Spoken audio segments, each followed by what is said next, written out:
Hello internet people, Sanxion here. I'm a little bit late with this video. I was going to do this last week, but work and life got in the way. So here we are. I want to talk about a track I did for the RemixEverything Halloween compilation, which you can see the cover for on screen at the moment. All the links and stuff will be in the description. It's on Bandcamp. Give as much as you can. It's for a great cause for Calm, the great mental health charity. Like I say, all the links in the description. Go and buy it. Spend some money. 32 brilliant tracks, all based around horror properties, so TV, films, that kind of thing. And do your bit for charity. So I'm going to do a little quick rundown of my track for that compilation. It's based on John Carpenter's Prince of Darkness film, mainly the soundtrack of the film, the main theme, but it's got a couple of little samples from the film in there as well. So I'll give you a quick play, just in case you're not aware of it, and then we'll talk about it. This will no doubt get copyright flagged up the bum, but anyway, here we go.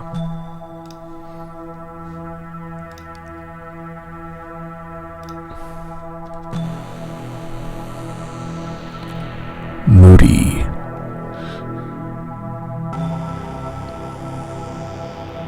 So main melody's coming up now.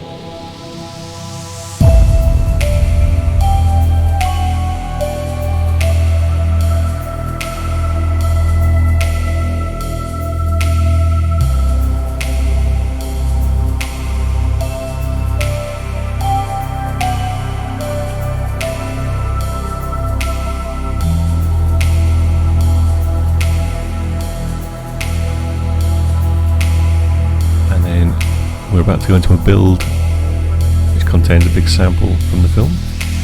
This is not a dream, not a dream. We are unable to transmit through conscious neural interference. You are receiving this broadcast as a dream. We are transmitting from year 1999. You are receiving this broadcast in order to alter the events you are seeing. Our technology has now developed transmitters strong enough to reach your conscious state of awareness. But this is not a dream. You are seeing what is actually occurring. And this is causality violation.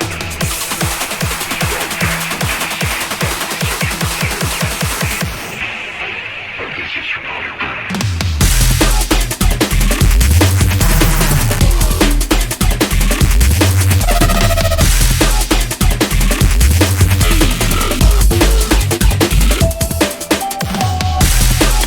So you get the idea. So let's take a quick run through of the track. If you watched any videos of mine before, you'll know that the drops tend to have like a lot of sound design in them, and this is very much the opposite of that. But I'm getting ahead of myself. Let's talk about the drums first. First thing of note is this little loop in the intro, and it is just a loop, a ride and a snap, loads of reverb on it. Did I add extra reverb? No, literally just the sample. If you're curious where that sample comes from, the name of the sample is that. I'll leave it on screen for a little while. Brilliant sample pack. Anyway, later on, as it builds up, I've got a little break beat, which is a break out of one of my sample packs, the Hunter and Sanxion old school pack, I believe that one's in. And then it does a sort of trap kind of build up, and again it is literally just a sample that I found. It does everything for you. It's got snare rolls, it's got little effects, it's got a little pitch bendy thing at the end. I think I did edit that to make that happen when I want it to happen as well. And then we a little just standard tom fill at the end. Nothing too exciting there. But when we drop into the main drums, that's where it gets a little bit more exciting. So the first thing I did was a little bit previous on the zoom there. It's really just these 4 breaks put together, and obviously I got this one from the intro, which I've re-edited to do the rhythm that I wanted to do. And then I think as I was building that, the next one I added was this, which is the... You'll know that one. But I thought they sat together quite nicely. And I don't think there's really any processing going on. Oh, here we go. There's a filter on that one because I needed to filter it in the build-up.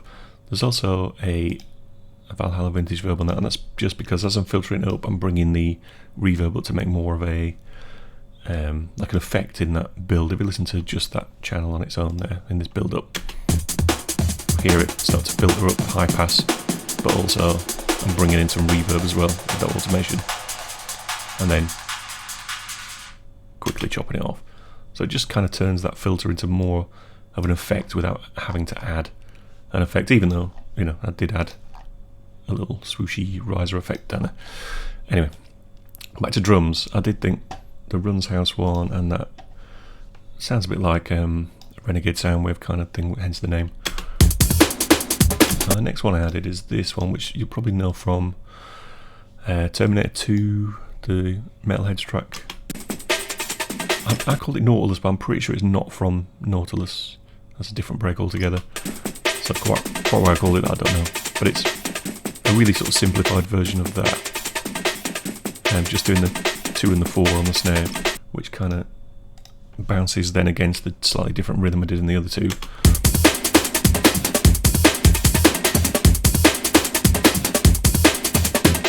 you get a little bounce against the snares. And then I was going to add a kick and a snare just to give it some beef, but I actually found this break. Again, in the same sample pack, I found this loop here. And it's kind of doing the kick and snare thing, but it also got a bit more character about it. And in the interest of saving time, whack it in. Sounded good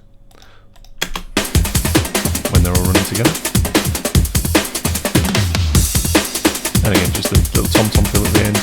Second time around in the 8 bar, I do that little pitch deck stop thing into the tom fill. So it's a slightly different version of that fill. And then halfway through that, bring in that little ride and snap thing, and away we go. And that's the drum track. The only thing I did, if you look at the group, here we go, bring that across. No EQ or anything like that. There's obviously, I would imagine, I did EQ on some of these. No.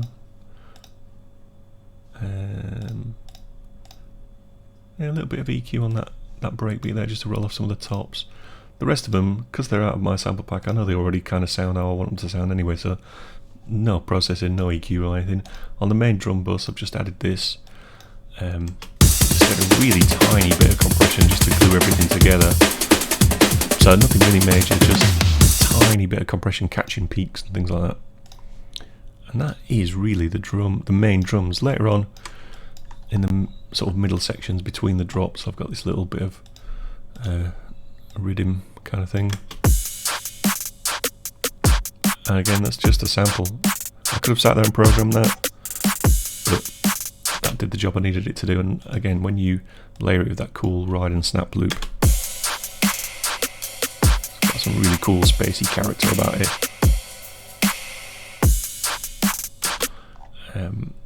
And then later on, obviously the drop happens again, we have another breakdown in the middle with the samples and stuff, another build, another drop, and then here I chop into that rhythm stuff and do a more kind of dubsteppy thing. I've got an actual kick and snare there, the kick and snare just kind of standard dubsteppy thing, but when they're mixed with that loop chopped up a little bit,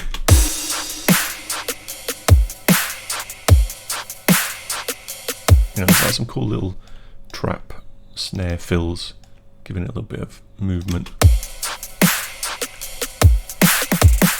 And I've done a little edit there as well, obviously. And that really is it for the drums. They're dead simple, no messing about. Like I said, maybe less sound design than I would normally do, just because I was running short time, needed to get the track done, and I had the ideas, and I kind of knew what I wanted it to do. So why spend the time, right? Next thing to talk about, I think, is probably how I use the samples. The original track, it's not in 4/4 time, I don't think, or it's in 4/4 time, and it's not a kind of usual amount of bars. So I had to do a little bit of work on these. I don't know if these are bounced down or not. No, I didn't. I left all the edits in so you can see kind of what I did. That's good. So obviously this is the main section, right?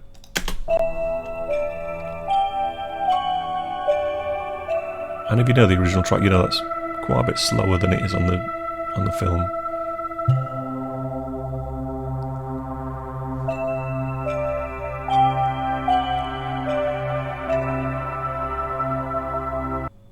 So I've obviously edited that to make it fit into 2, 3, 4. So it's still not quite 4/4, right? Because it's, you know, an extra 4 bars at the end, so it's 12 bars instead of 8, right? Or maybe 12 bars instead of 16, and it's shortened up. Who knows? But all I did was, using the audio warp in Cubase, I've just made sure things hit where I want them. I time stretched it roughly to fit the BPM that I wanted to do, and then I've just made bars fit. So like I stretched this out a little bit and made these hits actually on beat. And really nothing much more than that. I think we look at processing again, there's nothing, just, you know, the mix from John Carpenter on the soundtrack sounds great anyway. And then I just chopped in on the intro just to make something a bit more intro-y. So here I've chopped into that end tone after the bell sound, and I'm just automating a bit of reverb up till it rolls to the next one, and then it just repeats, and then there's a key change there or chord change, whatever, and then into the melody. And then I backed up the melody with a couple of things. So I'm just using this MS-20 just to do a really simple like saw wave filtered bass patch, just doing the root notes. So it's fairly low, but it's got a little bit of growl to it. It's not just a smooth filtered saw wave. And then on top of that I've got this little drone bass, which is just an Avenger patch. Oh, it's not an Avenger patch, it's an Avenger playing a sample that I've turned into a granular patch, just because I needed it to be longer than the sample was, and I couldn't get a nice loop out of it, so I put it through the granular editor in Avenger, which means it's kind of turned into a synth. If you look at this, I'm actually moving as time goes on through the sample a little bit, but I've got quite a low grain size, sorry, density of grains, and a fairly low grain size as well, but it just means that you get a long tone without having to do a loop, and it sounds kind of similar to the original sample as well, so not a problem there. Just a different way of playing a sample really. And I'm automating a filter cutoff. I'm actually using the filter from within Avenger for that, rather than using a plugin, and it just means that over time, as it plays that long note, like a little analog-y resonant filter sweep downwards throughout the whole note, and then back up, and mix that with that MS-20 bass pad, get a nice moody kind of thing. And then once all that's finished, we get into this section, and I knew roughly what I wanted the track to be. I knew I wanted that musical kind of bell kind of motif from the soundtrack, but I also knew I wanted to use this piece from the film. This is not a dream. And if you know the film, this is where, spoilers, the main characters are basically sending themselves a message to the past from the future, warning them about what's going to happen, but they can only do it through their neural transmitter, which sends it into their dreams. And I just thought that I just wanted to end on this line, you know, great, before I drop, right? And this is just literally the sample as is out of the film. Oh, it's on the soundtrack isolated, but a little bit of EQ just to sculpt it. I put a little bit of chorus on it just to spread it, because it's very mono, and a tiny bit of delay. Actually, no, I'm not even a tiny bit of delay. I'm alternating delay at the end, just so it ends in a cool way. I realise I'm talking over a vocal, but here we go. Again, not sure I want to get too much copyright flag to this one. But yeah, the only thing I really did was I made an edit at the end so that this felt more rhythmical. If we put the click track on. And again, I think I've just used the audio warping tool in Cubase just to make things hit where I want them to hit. It's like boom, you know, that bit. And then we're into the drop. The only thing I did do with this vocal is I think before I brought it into Cubase, I cleaned it up a little bit. It's got a cool ring modulation effect on it, and it's a little bit unintelligible at times, so I tried to do some sort of dialogue sculpting stuff to try and get rid of some of that ring modulation, bring out the vocals a bit more, just so it's a bit more intelligible. Hopefully that worked. I don't know. Like I said, a little bit of, just tried a little bit of delay at the end. Really tight, sort of, is it 8's delay? I think it was, yeah. So really tight delay at the end just to give it a little bit of space just before it drops in.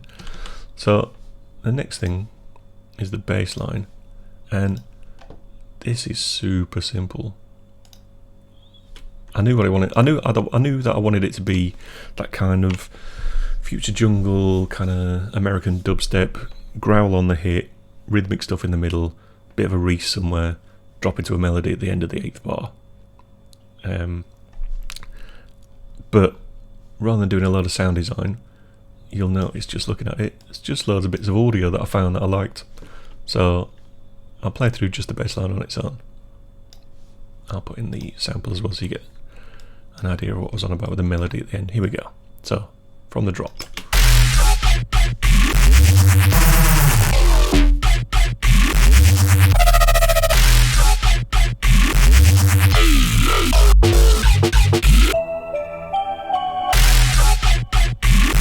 So, like I say, I knew that's what I wanted it to do.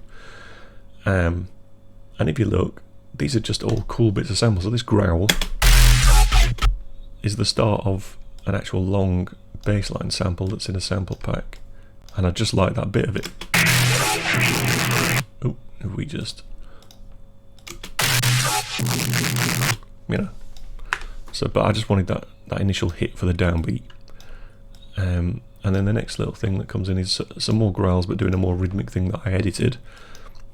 And if you look at these, they weren't in the key that I needed them to be for my song, so I've just used the transpose feature in Cubase just to make them fit. And again, they're just from a different sample. Looks like from the same sample pack. And then into a reese sound, which again, from a sample pack, and it's in the key already, so I didn't have to do anything. It's already doing a cool little pitchy thing at the beginning, but I would think that is, yeah, it's part of something else. You know, it had an extra bit on the end. I don't know if it's got something before that as well. Yeah, it's a bit from the middle of a sample. I just like the reese bit, and then there's a second reese, which is doing that kind of typical pitch down, and again, that is just a bit. It's the end actually of another sample, and it was already in the same key, so that's cool. And down at the end, I've just got a different growl, a bit of growl, probably from that same sample. And then found a little stab bass that I want for a bit of rhythm, little donk. It's even got a terrible click at the end of it, which I didn't edit out. And then back to this little chopped up bit with the 2 down, reese again, and then this cool little thing which is like a wobble that pitches down.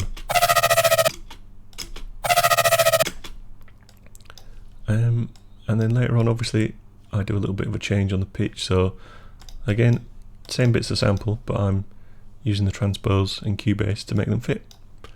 So without my sub on, you get that.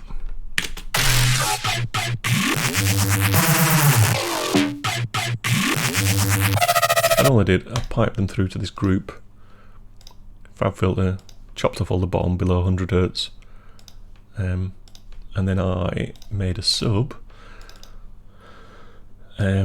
just basically following the MIDI and all the pitch bend stuff. I don't know how good that's going to come across on YouTube.